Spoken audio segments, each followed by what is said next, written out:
Al-Khidmat foundation Pakistan ہر سال کی طرح عید الاضحیٰ کے موقع پر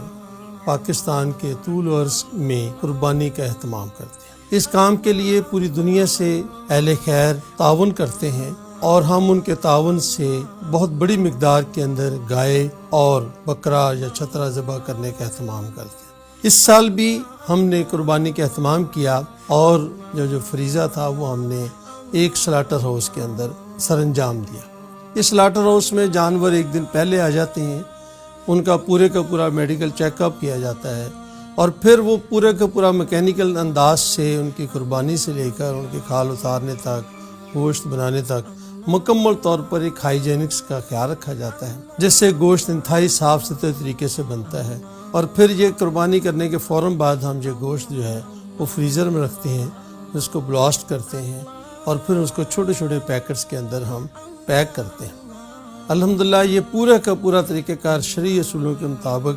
اور پورے میڈیکل اصولوں کے مطابق اور ہائیجینک کے نقطہ نظر سے انتہائی صاف اور شفاف طریقے سے یہ کام ہم الحمدللہ کرتے ہیں۔ اور اس سے اگلے دن ہم قریبی آبادیوں میں، ضرورت مند لوگوں میں، بستیوں میں جا کر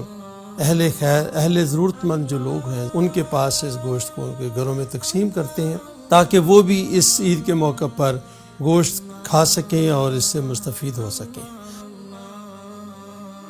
الخدمت فاؤنڈیشن کے قربانی فی سبیل اللہ پروجیکٹ میں ہر سال کی طرح اس سال بھی الخدمت کی روایت برقرار ہے اور ہم نے اس سال بھی اپنے الخدمت فاؤنڈیشن کے یتامہ پروجیکٹ کے بچوں میں اور ایسے طبقات میں جو سالہ سال گوشت جیسی نعمت سے محروم رہتے ہیں، الخدمت فاؤنڈیشن نے آپ ڈونرز کے تعاون سے الحمدللہ گوشت کی تقسیم ان تک مہیا کی ہے اور ایسے طبقات کو ان کے ڈور سٹیپ پر گوشت مہیا کیا جا رہا ہے جو اس نعمت سے محروم ہیں۔